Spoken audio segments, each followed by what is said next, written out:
tentang terorisme dalam konteks Islam. Kalau sudah itu nanti terus anu aja langsung kalau mau diskusinya kasih saya itu aja. Baik sudah selesai diskusi ya. Tapi ini notulen instan. Oh iya.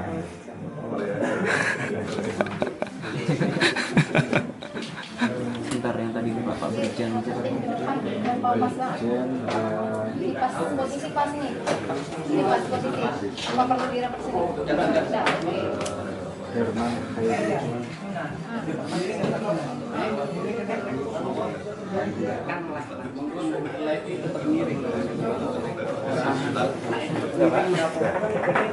Pak, dari sini mana Pak? Mereka dibagi dulu. Pak, memang ini nggak ada kita. Ya, kita proses yang aja itu bisa kita kirim. Kalau ini bisa sih Apa ini Pak? ini jangan sampai satu kali kita kirim lagi. nanti tanya ke masing-masing atau Terus Loh ini ada Mas Yosi, bisa musik-musikan dulu loh. ya Ada gitar. Kalau gitu gimana kalau dibuka dengan musik dulu? Iya, bentar. Tapi disiapkan juga. Kipi Mas. Siap. Itu gitarnya ini. Gitar saya sebenarnya bawa di mobil tuh gitar. Ambil dalam deh. Jauh di ya ini bisa cukup. Lagu-lagu ini nanti kita. Wes dari Sulawesi nih jauh-jauh. Osmis ini dari Makassar. Apa karya Pak? Karya Dari toh. Bisa mau foto. Setiap ada rame-rame selalu ada Yosi. Oh, datang. Assalamualaikum.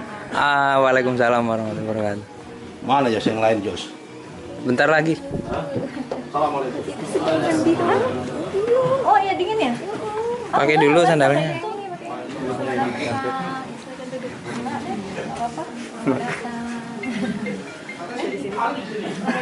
Sorry. Iya deh Bu. Apa namanya nih? Hah? Saya di situ jalan. Jasnya pink.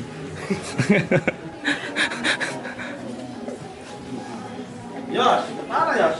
Bentar lagi. Hah? Bentar lagi. Dari kolam ini. Itu mana yang anak Indramayu dulu tuh? Ya paling setengah jam lagi nyampe Pak. Indramayu yang punya tambah udang itu. Oh kayaknya nggak datang kayaknya. Kenapa? Kejauhan mungkin. Emang dia di mana? Di Goryong apa di mana lupa saya. Bukannya di sini ya? Is. Pak Is. Oh, nggak tahu apa nih? Duh, saya cari ini.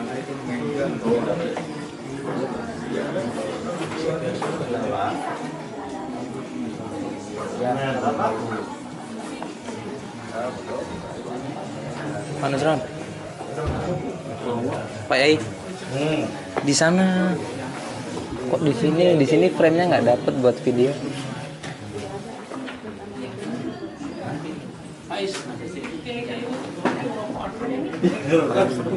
Iya benar, sudah bilang ya. Mana tempat sholat?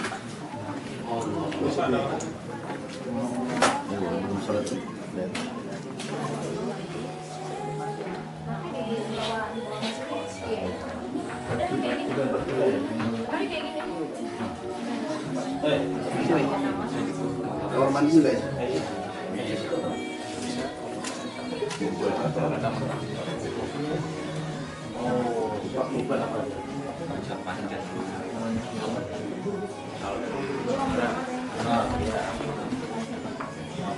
Oh, yang pakai anu itu daerah-daerah itu. Kalau KMI berbasis musola, kalau ini berbasis paguyuban. Mobil kita harus saja. Mobil kita masih sama. Kemana sih barangnya? Makan nggak usah tawar. Teman-teman makan dulu aja. Makan dulu. Makan yang ditawar. Itu juga. Satu juga. Ada Pak. Belum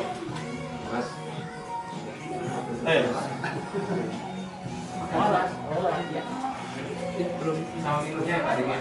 Yuk. Tuh. Sini. Nah, ini akan kembali. Ya, akan kembali. Nanti kalau udah kaya, Pak.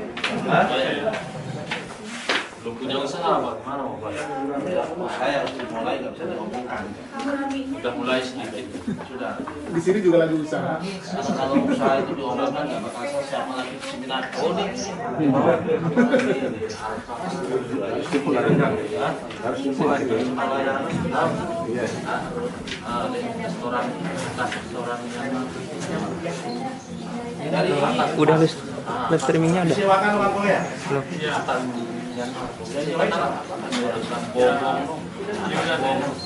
Pulang sini. Undang Taiwan. Lantai dulu. 8 juta sebulan.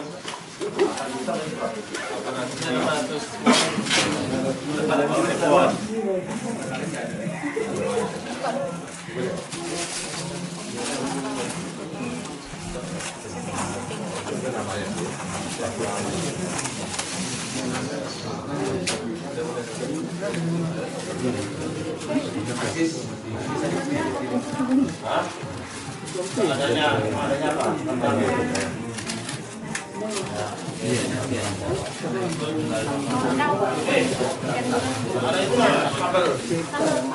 Dalam semua Pak. Di dalam. Ada. Iya Pak. Ayo makan duluan.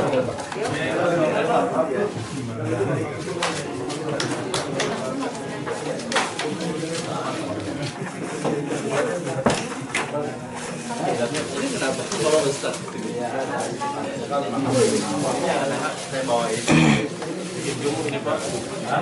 Makan malam ini bikin jumur. Saya mau dibawa kok. Daripada kelaparan yang makan.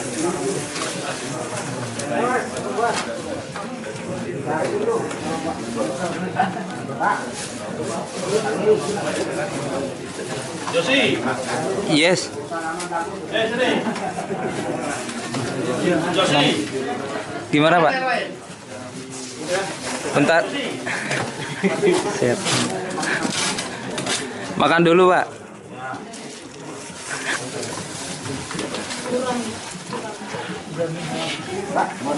Oh ya.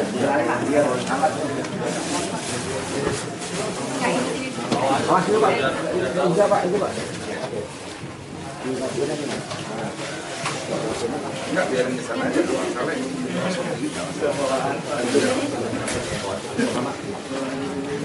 Panjang apa ini sih?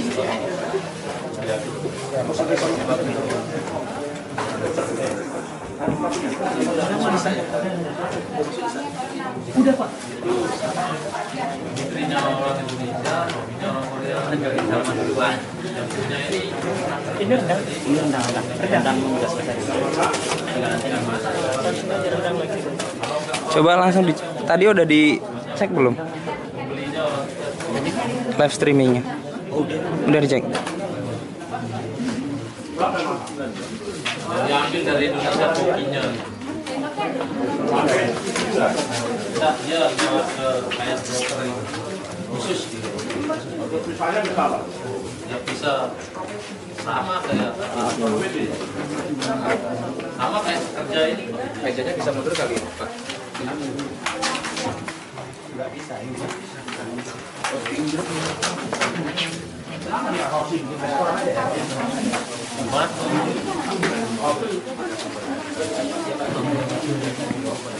Kan istrinya masih suaminya. Tapi kan dia punya kerjaan lain, Pak. Kalau apa bikin warung kayak gitu perlu uang banyak, Pak. 1 miliaran uang Indonesia itu 1 miliar lebih Pak, harus punya itu modalnya. Paling enggak 2 miliar, 3 miliar baru bisa, Pak. Iya. Nyewa untuk beli tempat itu aja berapa? Hampir 2 miliar, Pak. Beli. Iya. Nyewa aja, Pak. Kalau nyewa ya dia harus bayar tiap bulan, Pak. Lebih mahal lagi biayanya. Ada uang jaminan. uang jaminannya. Di sini rata-rata kalau kita nyewa harus punya uang jaminan. Kayak di sini ini 10 juta Pak, sekitar 110 juta uang Indonesia jaminannya. Uang sini 10 juta won. Itu jaminannya dalam jangka 1 tahun. Kalau kita mau nambah lagi nanti ya harus hitungan lagi.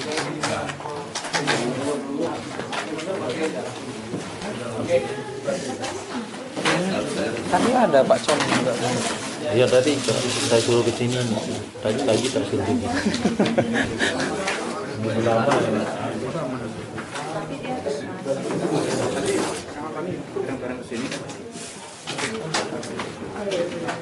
Yosi.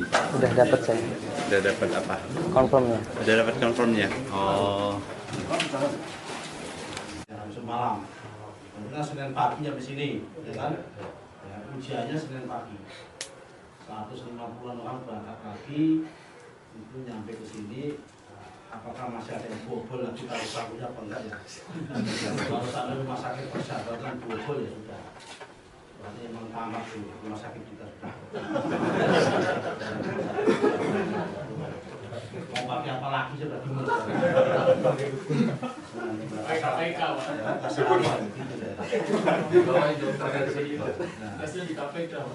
nah ini satu. Kedua, ada juga keluhan lagi, saya belum bicara yang di sini ya. Saya bicara yang di Indonesia dulu satu-satu ini supaya nanti urut. Karena pasti nanti setelah saya ngomong juga pasti akan ada yang tanya soal itu juga. Banyak keluhan dari sajang bahwa sejak turunnya SLC dari Indonesia itu lambat sampainya ke sini. Betul kan? Betul. Dan itu dari grafik memang kita itu paling lama 65 sampai 65 tahun. Kemudian kalau negara yang lain itu cepat, ada 40 sampai 30. Saya juga ajak ngomong apa adanya saya ini. Yang sudah saya tangkap, nanti kalian kalau ngomong itu kenyataan benar ya kalian benarkan, karena yang pernah ngalami sampean. Saya nggak pernah ngalami, ya kan? Apa ini sebab asal muasalnya kayak apa dan kemudian langkah saya apa? Pertama, sebabnya lama ini apa? Satu, railing kita meskipun yang di depan BNP 2 TKI penyelenggaranya swasta di pihak ketiga selama ini sejak BNP 2 TKI berdiri sampai sekarang dan kalian tahu sendiri selama di sana prakteknya mulai dari cukur rambut, jual jaket, jual tiket, ya kan, biar kita tahu semua suster deposit uang dulu semua. Saya nggak pernah ngalamin, saya mendengar. Benar nggak ini? Nah,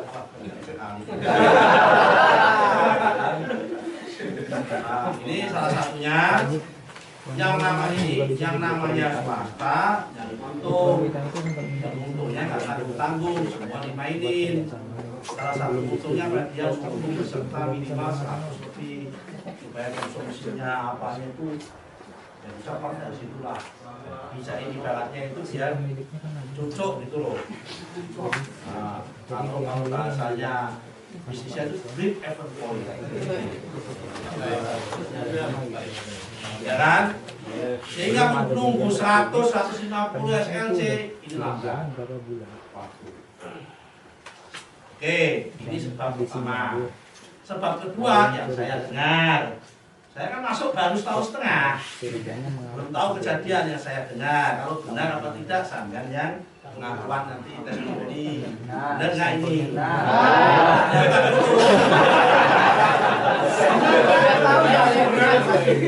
Kadang-kadang SLC turun, sengaja nggak dipanggil prelim, karena ada yang operasi.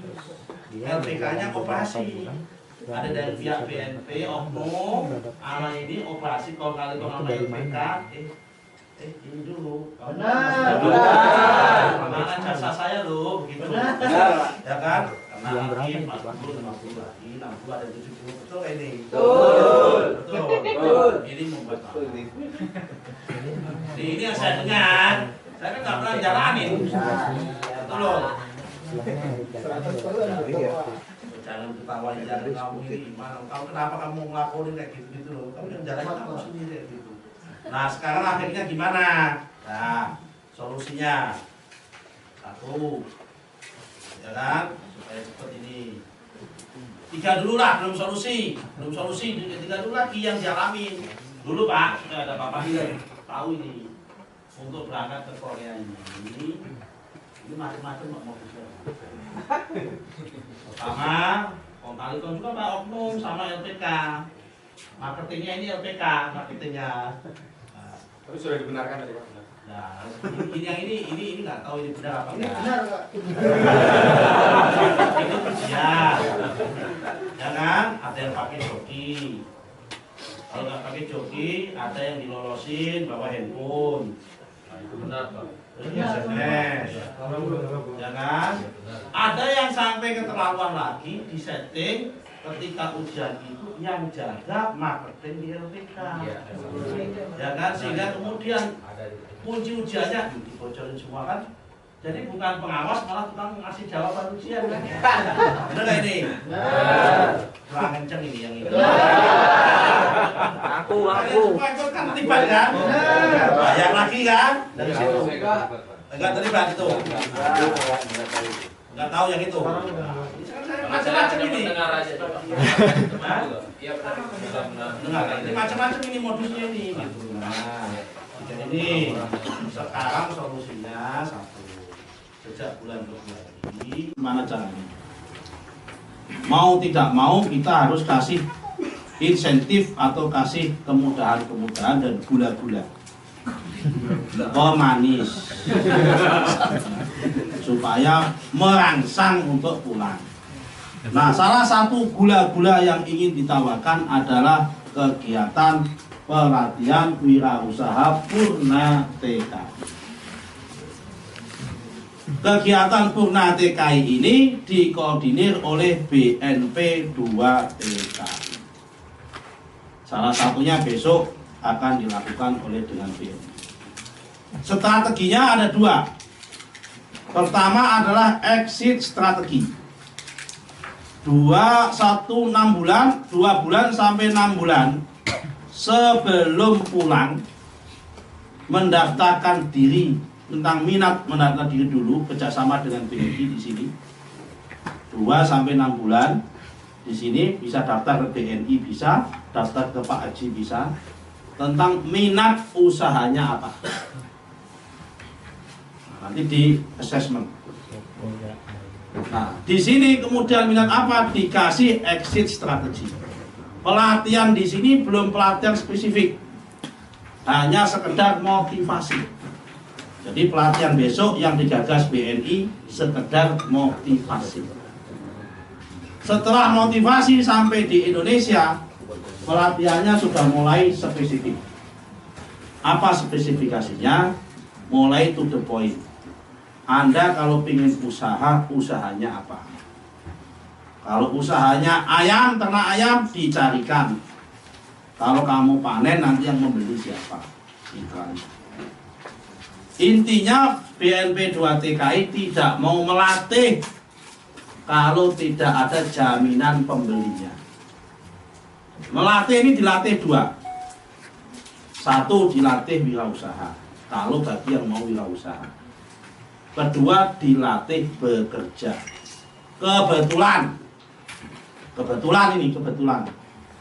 Kebetulan tahun ini berdiri banyak perusahaan Korea di Indonesia dan Jepang mencari banyak tenaga kerja.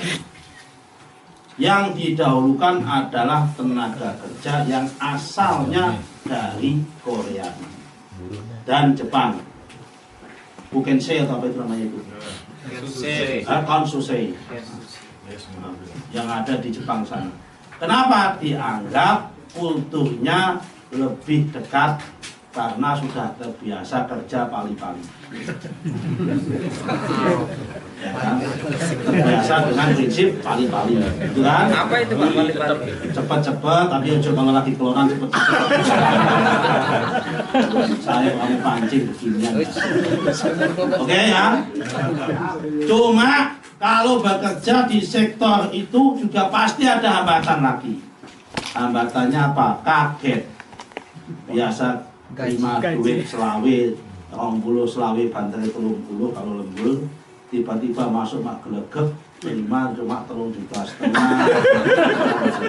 4 juta setengah, 5 juta lah, nanti pasti kaget. Anaknya protes loh Pak, biasanya zaman di Korea kiriman 8 juta, 10 juta, kalau sekarang hanya 3,5 juta, ini pun kepotong, ini kepotongnya tinggal 2 juta. Nah ini juga masalah. Karena itu yang opsi kedua yang kerja di perusahaan itu sesungguhnya saya kurang begitu berharap, kalau nggak begitu optimis. Pesimis saya pada mau, karena ya tadi biasa terima uang segini lagi segini. Maka satu-satunya jalan yang bisa dilakukan pemerintah yang menarik bagi bapak ibu sekalian adalah memang melatih wirausaha, mencarikan bentuk bisnis kepada bapak ibu sekalian dengan modal yang sudah dimiliki, yang dikumpulkan selama ini, ditambah nanti akses modal dari BNI di Indonesia, bisa dijadikan usaha yang syukur-syukur untungnya itu sebulan pendapatannya bisa sama ketika kerja di Korea. Ini pilihannya satu-satunya tinggal itu. Nah, bentuk usahanya apa? Kita tawarkan ini cocok enggak, ini cocok enggak, ini cocok enggak, dan sebagainya, dan sebagainya. Topik ini nanti selesai saja belakangan, yang ini semua. Ya nanti cerita sama Pak Halim. Yang jelas saya ingin menyampaikan yang namanya orang usaha itu prinsipnya ada 3. Yang penting kamu semangat. Nah, nanti kalau udah selesai acara, kamu ngobrol saja sama Anjani. Ini Anjani yang bagian pemberdayaan di BNP 2TK ini. Tak kenalkan aja. Berdiri Anjani. Mesti nomor telepon ya. Ya namanya Anjani. Iya. Wes nomor. Wes nah itu yang wedok kalau pemecek. Lontong kamu. Lontong kabeh aku ketemu bojone. Daripada LGBT gimana? Hah? Itu kan normal kalau iya normal, nggak usah bantah. Asal berani apa enggak itu ya kamu nggak usah bantah. Ya, yang penting prinsipnya 3, kita punya prinsip 3. Yang pertama adalah botol. Wes tak dungono sih. Botol itu bisnisnya apa? Berani, optimis, tenaga orang lain. Botol. Kalau kamu punya duit dari Korea, botol, duitnya titip ke Halim. Lim, aku titip Lim. Nih, duitnya Halim udah punya 17 kandang sapi, kandang ayam. Tuh, di Kolilo, dikasih kredit sama BNI kemarin. Nih, titip, loh. Suruh ngelola timnya Halim. Loh. Yang penting setiap panen aku terima sekian. Loh. Jenenge botol. Berani, optimis, tenaga orang lain, tenaganya Halim. Ada lagi bodol. Berani, optimis, duit orang lain. wah ini keren nih. Nah, berani, optimis. Kalau Anda punya keahlian biasa kerja di Korea bengkel, kan ada yang kerja di bengkel, macam bikin bengkel. Nah, tinggal pakai duit orang lain. Bodol, duitnya BNI. Pinjam, ngelas, macam-macam di sana. Las di mana? Las Gerinda. Nah, bodol, berani, optimis, duit orang lain. Nah yang terakhir, bobol. Berani, optimis, bisnis orang lain. Anda berani, optimis, bisnisnya orang lain. Apa itu? Maklar. Maklar alias Bimantara, PT Bimantara, bisnis maklar dan perantara. Ada juga PT Permata, Persatuan Maklar Tanah. Nah, itu. Tapi bol itu bisa juga adalah konsepnya itu seperti ini. franchise maupun bisnis orang lain, restoran, Alfamart, tinggal rumahmu kamu set up sudah bisa. Dan sekarang yang namanya franchise Alfamart tidak hanya sekedar gede-gede itu enggak. Warung rumah itu sudah bisa, namanya rumah. Di Indonesia sudah ada 6.000 loket rumah, namanya rekanan usaha mikro Anda. Warung di depan rumah itu disetting, disulap, distandarisasi. Warung lontong itu loh, namanya rumah. Namanya, jadi warung rumah, jaringan rumah. Rekanan usaha mikro Anda. Yang punya rumah sama yang punya Gojek sama. Botol. Satu grup. Yang punya sertifikasi. Sudah punya 6.000 rumah yang kerjasama sama dia. Ini terus berkembang. Pakai model-model itu. Artinya di Indonesia Anda kalau yang sudah kedaluarsa di sini, kalau yang mau pulang tidak ada hambatan, insya Allah kita akan membantu. Saya minta tolong ini apa? Demi yang lain. Jangan sampai, sekali lagi, jangan sampai kuota kita diturunkan terus tiap tahun gara-gara anti om. Pak Atase Pertahanan yang kami hormati, Angkatan Laut, kemudian Pak Aji, Kepala Konsuler, Bu Uta, tapi bukan Liku Mahua, Pak Andi dari BNI, dan bapak-bapak, ibu-ibu sekalian, Pak Jenderal. Nah, ini saya kenalkan Pak Jenderal Irwan Khaidir, Jenderal Polisi. Saya ingin menyampaikan dulu latar belakang kegiatan ini atau asbabun nuzulnya dari kegiatan ini, karena bisnis rock kan asbabun nuzul. Beberapa minggu yang lalu, bahkan beberapa bulan yang lalu, kita kena musibah, ya kan? Kena musibah, ada warga negara Indonesia, wabil khusus TKI, jumlahnya 8 orang yang terpaksa dideportasi ke Indonesia. Kenapa? Karena diduga oleh pihak keamanan Korea telah masuk ke dalam jaringan ISIS, Islamic State, Irak dan Suriah. Jadi lebih tepatnya adalah jaringan khilafah Islamiyah. Ada sebanyak 8 orang, 3 diumumkan, yang 5 tidak diumumkan. Nah, berangkat dari situ, meskipun sudah dipulangkan dan dikawal oleh Densus 88, ketika yang 3 dikawal Densus 88, saya sempat datangi rumahnya dan saya silaturahmi sama yang bersangkutan.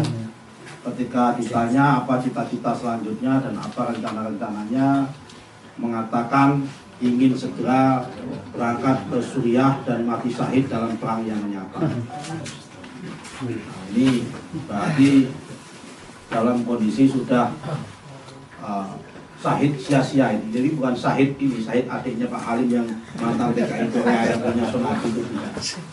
Kalau itu syahid boleh. Baik. Karena itu kami meyakini, dan sebagian besar dulu pengajiannya saya dapat informasi ada di Ansang. Kalau saya bantah ini data intelijen berbantah. Kalau saya menurut sang menengahi data berbantah.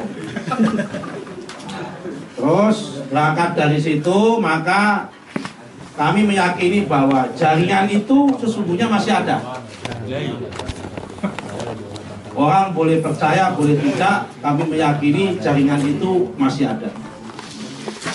Karena jaringan itu masih ada, meskipun hari ini sedang tiarap, kami ingin mengajak kepada teman-teman keluarga besar warga negara Indonesia, terutama TKI, untuk waspada dini. Ada kewaspadaan dini dan saya minta tolong teman-teman untuk membantu kami dari pemerintah untuk ikut memonitor sampai mana kalau ada indikasi pengajian yang aneh-aneh yang mengarah seperti itu langsung kita dikabari dan dikasih tahu, jangan sampai itu kemudian melebar, apalagi kalau sampai ke Indonesia. Salah satu yang ditahan dan sudah dipulangkan tangannya Halim itu. Coba jadi ini. Sugiono. Tetangganya itu tangannya Halim orang Kolopati itu. Kotan ya. Salah satunya orang daerah. Nah ini latar belakang. Latar belakang kedua, pemerintah Korea sudah mengumumkan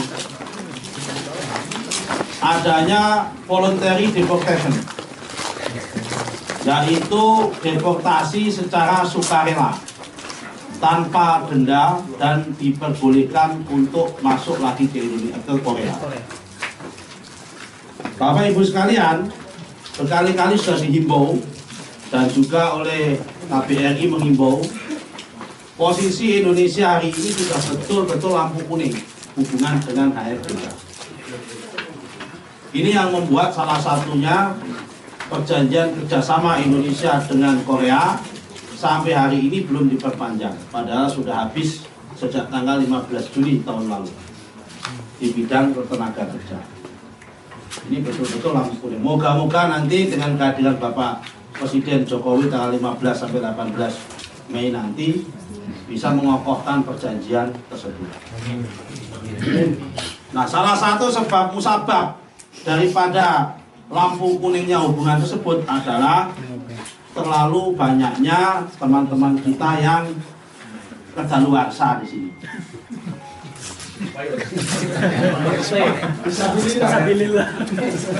Ya kan, kedaluarsa, terlalu kerasan di sini, terlalu kerasan.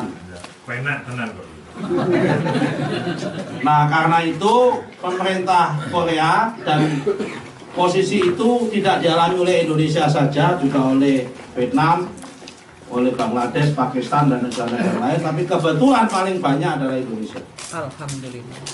Kebetulan paling banyak adalah Indonesia, sehingga posisinya sudah dalam kondisi lampu kuning. Nah, dalam rangka untuk itu pemerintah Korea memberikan kemudahan. Teman-teman diminta untuk pulang ke Indonesia terlebih dahulu, nanti diperkenankan untuk ikut CBT, meskipun sudah kedaluarsa di sini. Kalau yang sebelumnya, ya kan, kalau yang sebelumnya itu yang sudah lama di sini, kalau pulang tidak boleh balik ke sini dalam waktu jangka 5 tahun, baru boleh masuk. Tapi untuk kali ini, demi mengamankan program ini, diperkenankan dan diperbolehkan untuk masuk lagi. Nah, karena itu kita himbau untuk disampaikan ke komunitas ini, teman-teman untuk berkenan balik dulu, kemudian masuk lagi. Nah, ketika balik masuk lagi ada masalah. Jujur aja ada masalah. Masalah pertama umur. Masalah pertama. Ya, umur, saya sampaikan umur masalah pertama. HRDK sampai hari ini belum mau mengubah keputusan. Saya sudah minta bahwa yang boleh masuk ke Korea lagi hanya mereka yang overstay atau expired atau kedaluarsa yang umurnya belum di atas 40 tahun.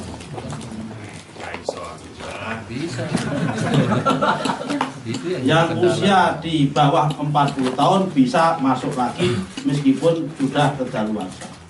Tentunya ikut ujian, ya kan, ujian bukan IPS topik yang ini, tapi bisa langsung dilakukan CBT, dalam arti yang langsung sekedar refresh begitu. Nah, ini yang pertama. Karena itu kita akan menghadapi hambatan. Bagaimana dengan teman-teman yang usianya 40 tahun? yang sudah 40 tahun. Nah, topik pemberdayaan selesai. Sekarang kita kembali ke topik pertama, bagaimana diskusi menanggulangi teman-teman yang sudah kejangkit ISIS atau terorisme itu jangan sampai melebar ke kelompok-kelompok pengajian yang ada di Korea ini. Jangan sampai kita pulang ke Indonesia nggak bawa duit, malah pulang ke Indonesia bawa teman-teman yang akan bom bunuh diri di Indonesia. Ini repot jadi. Karena itu saya mengucapkan terima kasih.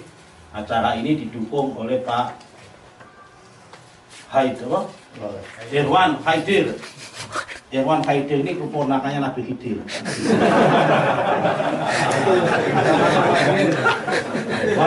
Dari Aceh juga. Nah, ini dari BNPT, Badan Nasional Penanggulangan Terorisme. Beliau ini polisi, tapi bisa ngaji. Saya juga kaget jenderal kok bisa ngaji seperti ini. Masya Allah, kalah kita yang santri gitu. Ini kalau sampean polisi jadi begini semua, Pak Haidir, bahaya ini kiai nggak kebagian.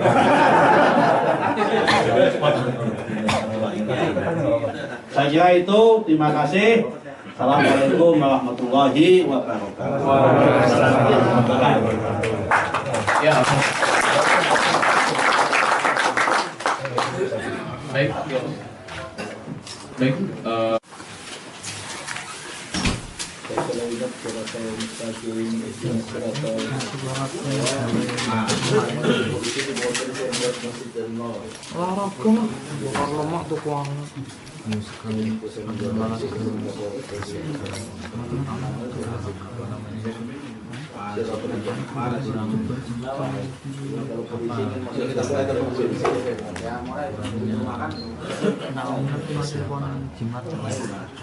Ini tinggal sebut mereknya. Alat atau satu. Oh, ngomong fitrusnya kimat oke. Fitrusnya siapa? Pasang modal. Ini ada pertanyaan Pak Nusron. Pak Nusron itu kehilangan keris, kok tiba-tiba kerisnya dari situ. Itu kerisnya pusaka dari mana ya? Cuma nggak sampai sini. Ya, Yos. Gimana Pak? Pusakanya Panembahan siapa ya? Wah itu. Ini yang bawa ini. Barangkanya aja isinya Mas Sumpit. Isinya si Sumpit. Pusaka Panembahan Senopati mencolok.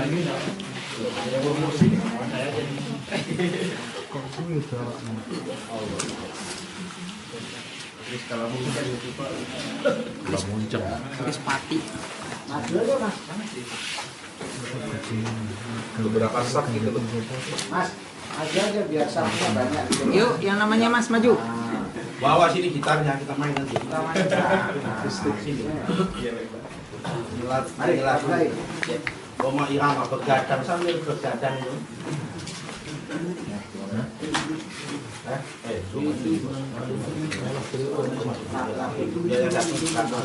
Baik, kawan-kawan yang baru datang boleh maju. Karena nanti dari jamaah yang sekarang lagi maulid Islamillah boleh maju satu benda. Kalau saya sebelum isi pakai ditanya.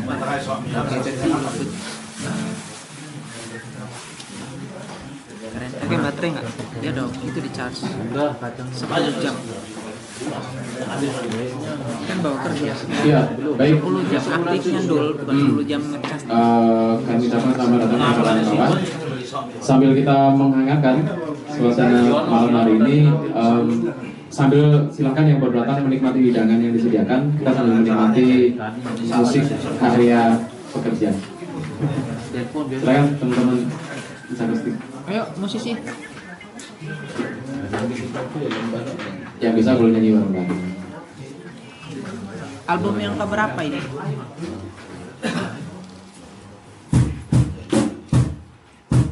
Tepuk tangan dulu buat kawan-kawan.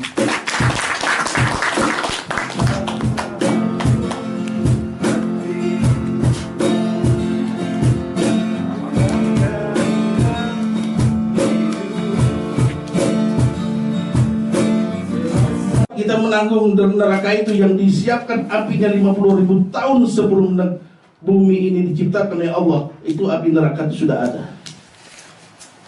Tidak mungkin saya akan bekerja ya dilahirkan ibu saya, kamu pasti masuk neraka. Saya jadi polisi, mengabdi pada polisi di sekitar hampir 30 tahun, ditempatkan, dan memang tidak pernah saya minta di situ. Kamu masuk neraka, enak sekali. Begitu saya mendapatkan surat perintah, kamu bekerja di situ sebagai kepala BN atau direktur di salah satu di BNPT, saya sujud kepada Allah. Ya Allah, kalau ini pekerjaan akan menyusahkan diri saya, akan menyusahkan anak istri saya, dan akhirnya saya akan masuk neraka, jangan kau berikan jabatan ini kepada diriku. Dan saya sudah mengaku itu di hadapan Allah. Jangan kau berikan ini jabatan ini kepada diriku, ya Allah. Kita sudah mengadu kepada yang paling tinggi di di jagat raya ini, yang memiliki alam semesta ini. Ya, pernah saya jabatan-jabatan tertentu, karir saya ditaruh di reserse. Saya berdoanya begitu. 3 minggu lepas jabatan itu dari saya. Mungkin Allah tidak ridho kamu ada bergumul-gumul di daerah situ. Diangkat lagi menjadi kepala intel krim, menjadi dari kadip, tiba-tiba lepas dari sini naik jabatan saya sebagai kabak. Berdoa saya lagi seperti itu, ya Allah, kalau jabatan ini akan menyusahkan diriku, akan menyusahkan anak istriku, akan menyusahkan orang lain, dan membuat marwah keluarga saya menjadi jatuh, jangan engkau berikan itu, ya Allah, jabatan itu. 3 minggu lepas. Nah, proses berjalan, saya dapat di BNPT sebagai direktur. Saya berdoa kayak gitu, gak lepas-lepas. Apakah ini Allah ridho? Wallahu a'lam bishawab. Itu Allah yang tahu. Nah, saya mengukurnya seperti itu. Saya komunikasi sama Allah, ya Allah, ya Allah, begitu. Tapi jangan lepas setiap hari. Kalau ingin kita cepat vertikal hubungan kita, jaga hal-hal yang berbau maksiat. Jangan kau lakukan itu. Hindari perbuatan-perbuatan yang berbau maksiat. Buat kebaikan sama orang. Lakukan apa yang diperintahkan oleh Allah. Amar ma'ruf nahi munkar. Salat malam kamu lakukan. Berdoa, ya Allah, jadikan aku seperti itu, ya Allah.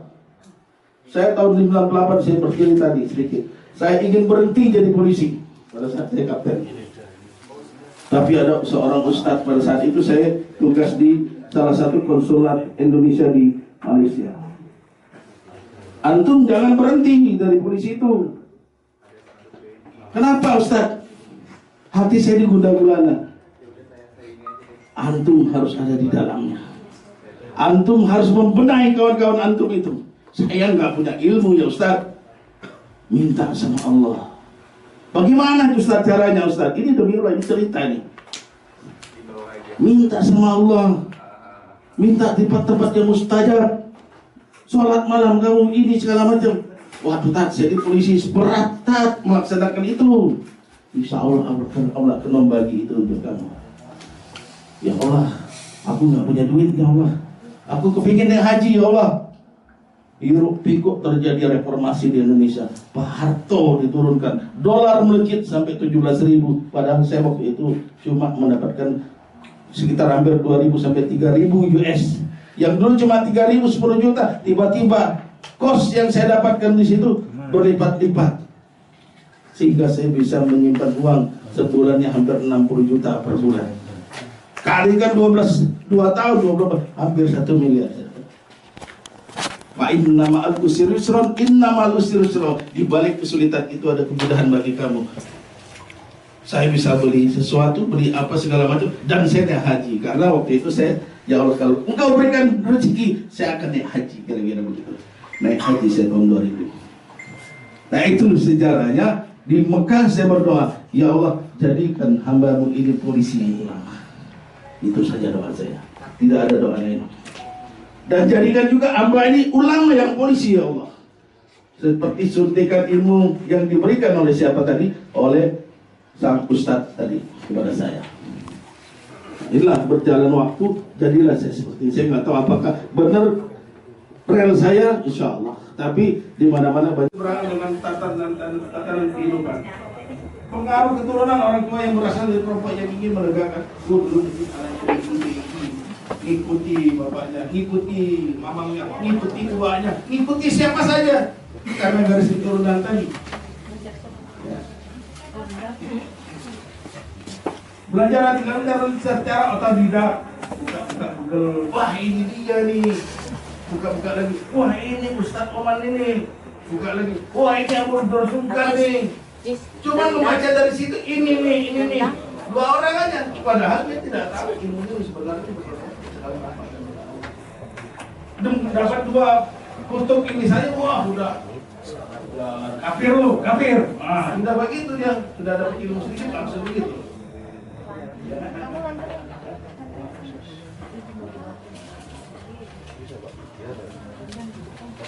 Ini indikatornya kalau kita bicara tentang pandangan tentang syariat Islam gimana sih Pak? Oh, negara Islam harus dia dengan syariat Islam. Harus Indonesia dengan syariat Islam. Tidak boleh ada DPR itu kafir. Itu kacau pikiran seperti itu. Pandangan tentang jihad gimana? Jihad harus dilakukan, harus angkat pedang, harus bawa senjata, itu jihad. Tapi konsep jihad sebenarnya bukan.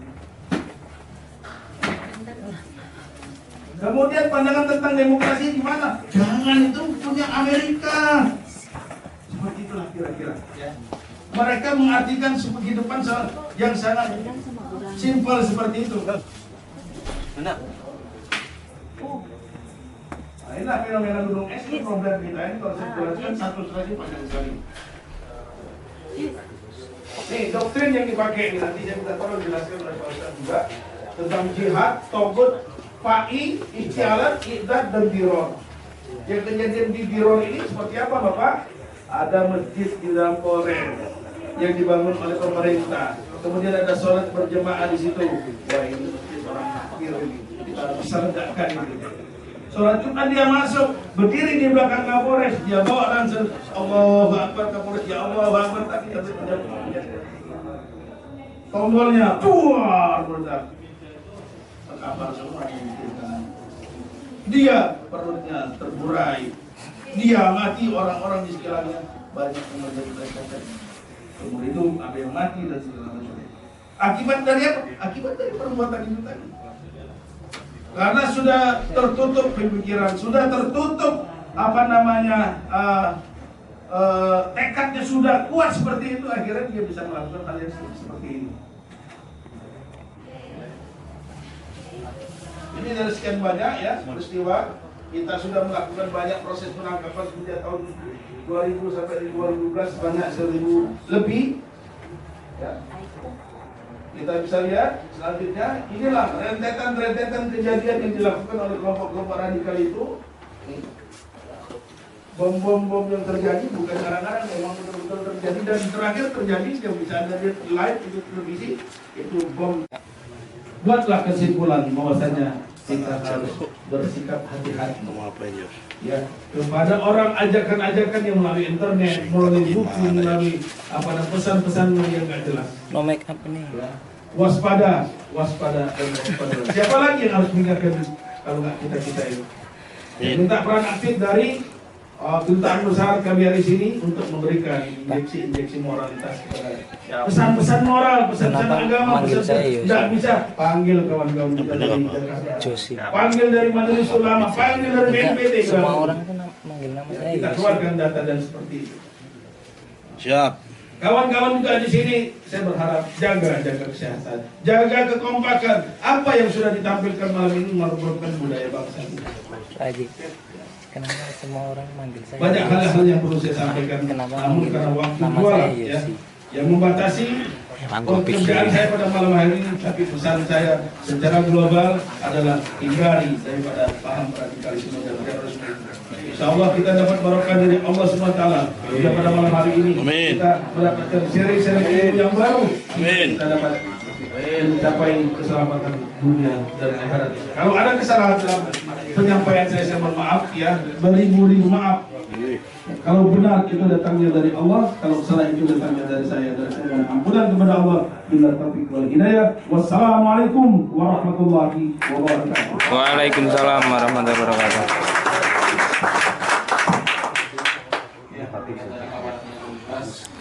Pak, connect. Nggak connect, Pak. Nggak connect itu.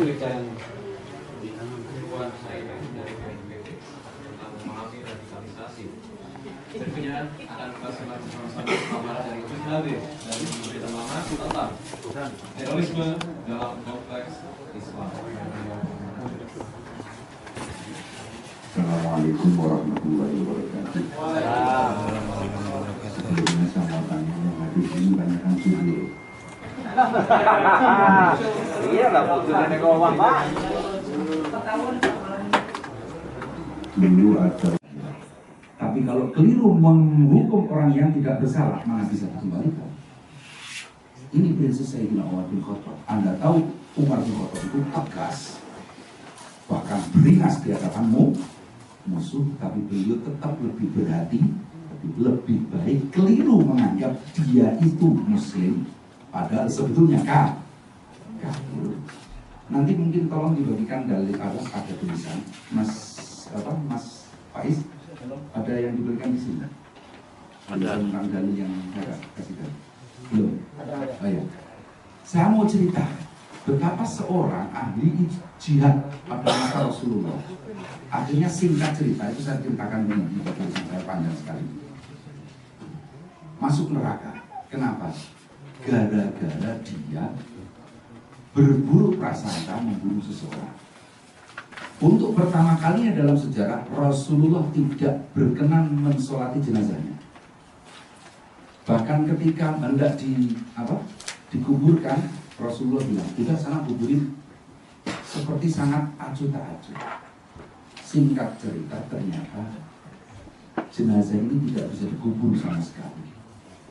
Para sahabat bingung, ada apa dengan Nabi berkata, Allah telah memerintahkan bumi untuk tidak menerima jenazah si ini, karena dia gampang membunuh orang yang disangkanya kafir. Karena dia gampang membunuh orang yang disangkanya kafir. Maka turunlah ayat, la taqulu liman alqa ilaikumus salama lasta mu'minan. Jangan kau suka menyebut engkau tidak Islam kepada orang yang sudah ada tanda keislaman. Saya nggak tahu ISIS pernah baca hadis ini apa tidak. Ini hadis sahih 100%. Bahwa itu tadi ada orang asalnya ahli jihad, banyak membunuh musuh-musuh Islam waktu itu, tetapi ternyata akhirnya menjadi ahli neraka. Hanya membunuh satu orang. Belum lagi kalau ISIS berapa ratus orang. Aneh lagi itu ISIS begini. Kuburan Nabi Syed, anaknya Nabi Adam. Kuburan Imam Nawawi juga dibombardir. Makanya saya berpikir, orang mati saja nggak selamat dari ISIS, apalagi yang itu. Orang mati saja nggak selamat dari ISIS. Kuburan para wali di sana itu dibombardir, alasannya syirik segala macam, banyak orang mengkeramatkan dan lain sebagainya. Coba kalau ada ISIS di Indonesia, paling tidak kan travel kita akan menghadapi kendala itu. Travel yang suka memberangkatkan Wali Songo itu kan ziarah. Saya setiap kali ziarah ke Wali Songo, masa sih ribuan orang ini semuanya masuk neraka? Nanti surganya kan yuk terlalu kosongan begitu. Ya insya Allah nggak akan penuh sesak sih neraka itu, gitu. Tapi kan kebalikannya apa? Nanti terus bidadari.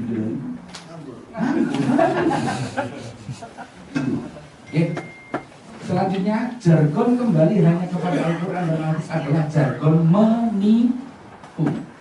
Rukun sholat banyak yang tidak ada di dalam Al-Quran dan Hadis. Rukun sholat terakhir apa? Rukun sholat terakhir. Iya. Berarti Anda hanya membaca Al-Quran saja dan Hadis saja. Rukun terakhir. Tertib. Urut, iya kan? Iya kan? Pernah sholat gak sih? Tertib kan? Urut artinya ya. Silahkan cari saya di sini. Malam ini juga perangkat Google banyak. Apakah ada dalil ayat Al-Quran dan Hadis tentang urut di dalam sholat? Nggak ada naik bis kan, nggak waras kan itu. Saya sudah masuk Islam kok kenapa saya diajak masuk Islam? Sesama Muslim tidak ada dakwah. Ini yang tidak banyak dipahami. Sesama Muslim hanya amar ma'ruf nahi munkar. Beda antara pengertian dakwah. Kalau dakwah itu bagi mereka yang belum ke jalan Tuhan. Ayat tadi itu begini, mohon maaf, penggunaan linguistik sebentar. Serulah ke jalan Tuhan.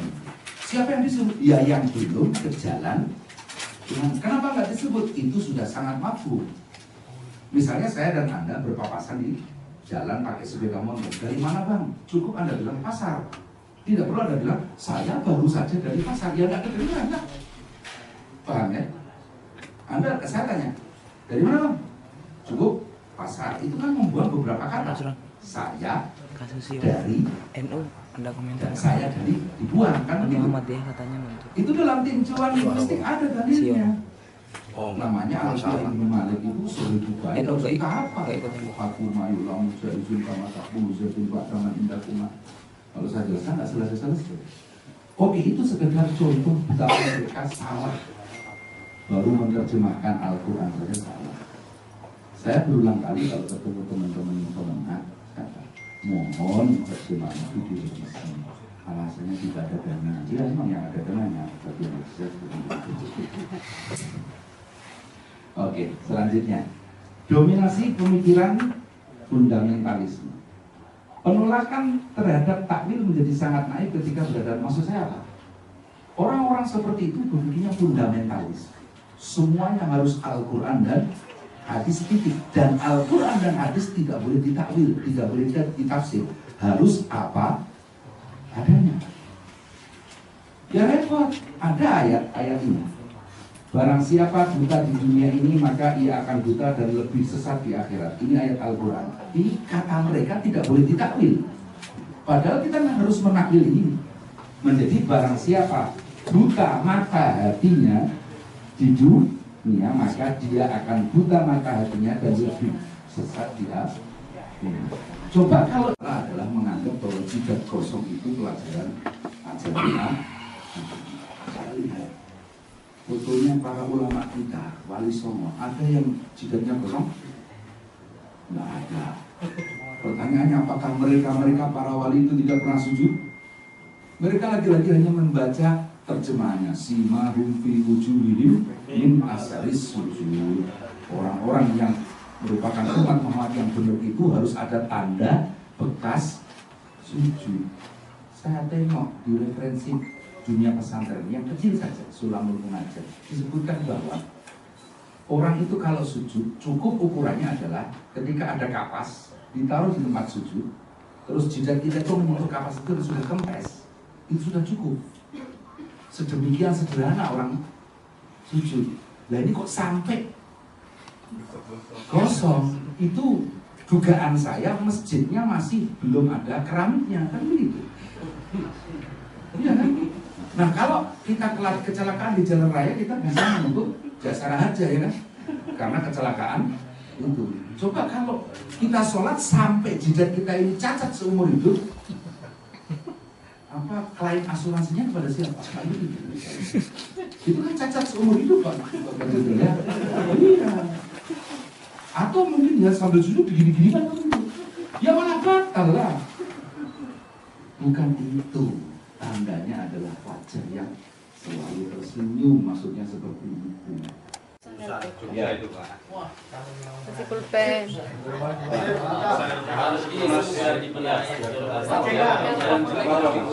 Daripada banyak korban saya pernah mendengar penjelasan dari Bapak Aji, saudara kita Pak, bahwasanya kita sudah menyikapi hal ini Pak. Sudah banyak apa ditahan? Kurang tahu Pak. Macam-macam alasannya Pak. Jaminan Pak. Nah, pemerintah sudah menyikapi hal ini Pak dengan mungkin sampai 4.000 LPK yang sudah istilahnya kalau kayak Menteri Kelautan sudah ditenggelamkan Pak. Tapi muncul lagi Pak dengan nama LPK lain gitu Pak. Nah, bagaimana menyikapi hal ini Pak? Mungkin sebagai usulan saya Pak, ganti nama. Jadi gini Pak, Udah cukup, udah paham. Oke. Ada lagi. Cukup, Pak. Satu lagi Pak. Apa? Semoga dengan 3 pertanyaan ini Pak, harapan kami Pak bukan hanya sebatas wacana tanya jawab Pak. That's point. Ada Tidak lanjut yang konkret. Ya. Mohon maaf atas kesalahan kata. Wassalamualaikum warahmatullahi wabarakatuh. Demikian Pak, saya sedikit menambahi menggarisbawahi dari yang disampaikan Mas Bibi, beliau juga pengurus ICC tentang masalah teman yang medical check up-nya fail dan sekarang jadi concern kita semua. Per hari ini beberapa waktu ini sudah 5 orang Pak yang dideportasi dan kita selalu komunikasi dengan GBS Training Center. Sempat ada kerancuan, ada kebingungan. Mereka mengatakan bahwa akhir tahun kemarin sudah mengundang pihak dari Indonesia, mungkin BNP 2TK juga terkait tentang standar kelulusan medical check up gitu. Tetapi kenapa setelah diberikan plat itu malah banyak yang deportasi? Dan kita cukup mengapresiasi solidaritas teman-teman. Jadi yang kita lakukan itu satu keberangkatan itu langsung spontan kita iuran untuk biaya kepulangan sahabat kita yang untuk iya. Terus nggak juga yang disampaikan oleh Mas Wawan, Ketua Paguyuban Wonosobo. Intinya dari pihak BNP 2TKI selaku bisa dibilang yang mempersiapkan dan ajang teman-teman TKI berjuang di sini. Otomatis ketika ada masalah mau nggak mau mereka pasti larinya pertama kali ke shelter, oke, tapi ketua paguyuban dan ICC yang dalam tanda kutip ketiban puluhnya gitu. Jadi kami harap Pak Nusron setelah ini kita akan berlaku kritis solutif ya, bukan kritis menghujat, dan mohon diberikan satu mediasi atau apapun yang bentuk kita ICC atau teman-teman paguyuban bisa akses secara langsung baik ke Pak Nusron atau pihak BNP 2TKI yang bisa merespon cepat hal-hal seperti ini. Dan ini sedang kita lakukan Pak di KBRI. Kita ada tim respon cepat setiap ada masalah. Hari ini ada laporan kecelakaan. Hari ini langsung kita lakukan bersama-sama. Saya harap ini juga bisa diimbangi dengan pihak yang dari Indonesia. Gitu. Terima kasih. Silakan.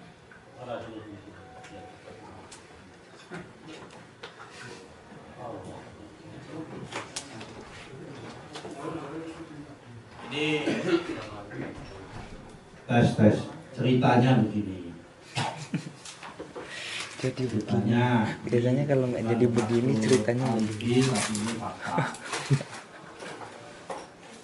AFDK kirim surat kepada BNP 2TKI meminta supaya pemeriksaan kesehatan di rumah sakit tertentu, Siloam, Mitra, Karyati, apa semua ada sekitar 16 rumah sakit. Itu akhir tahun lalu. Ini ceritanya. Begitu terima surat itu saya kumpulkan perwakilan teman-teman PKI. Banyak yang protes. Kenapa? Karena rumah sakit tersebut biayanya lebih mahal. Bisa dikatakan malah karena kan ada perubahan kebijakan dan pola standar rumah sakit yang ditentukan di Korea. Nah, sebelumnya kan teman-teman itu menggunakan klinik-klinik itu kan yang sudah ditetapkan oleh Kementerian Kesehatan. Akhirnya kami kirim surat merespon permintaan teman-teman PKI supaya tidak berat agar tetap klinik-klinik itu dipakai dan juga menampung usulannya AFDK bahwa rumah sakit yang bagus-bagus itu juga harus. Ternyata dalam perjalanannya ada 5 rumah sakit yang tanda petik bodong, mal praktek. Ya kan? Ada 5 rumah sakit yang mal praktek, tidak pernah memeriksa, tapi memberikan surat keterangan. Hanya minta bayarkan saja, jual jangkul masalahnya. Akibatnya kejadian seperti ini. Akhirnya mulai kemarin, karena kan kejadian itu terakhir kemarin terjadi pada hari Rabu lalu. mulai kemarin Jumat, Kamis, Jumat, Sabtu ini langsung kita membuat keputusan cepat semua TKI yang mau berangkat. Meskipun sudah periksa, selama periksanya itu di klinik, kami tolak. Kami minta untuk diperiksa ulang dengan sangat terpaksa menggunakan rumah sakit yang sudah ditunjuk oleh bukan ALPK. Ya saya mohon maaf nanti kalau impactnya biayanya akan lebih mahal. Tapi itu jauh lebih baik daripada menggunakan klinik-klinik, tetapi di sini malah ujung-ujungnya dibuka. Ini impactnya seperti itu dampaknya. Ini masalah apa namanya kesehatan. Jadi saya mohon maaf, ya kan. Sebetulnya maksud kami baik, apa menampung keluh kesah teman-teman PKI karena memang jaraknya beda. Kalau rumah sakit yang biasa hanya 800, maksimal 300. Kalau di klinik itu, kalau di rumah sakit kayak Siloam, Mitra, Persahabatan bisa sampai di atas 2 juta pada waktu itu. Memang, ya memang orang Jawa bilang honor itu. Ini asal ceritanya seperti itu. Kemudian yang sehingga insya Allah ujiannya besok ini. Ujiannya besok itu yang hasil lulusan persahabatan ini kan berangkat besok hari Minggu. Purna TKI setelah sukses dari Korea kemudian punya usaha, punya ini dan sebagainya, itu kan rencana Pak, hanya Allah yang nanti menentukan. Yang jelas kami tekadnya ingin menghidupi keluarga dengan cara kami yang halal. Amin. Terima kasih. Assalamualaikum warahmatullahi wabarakatuh.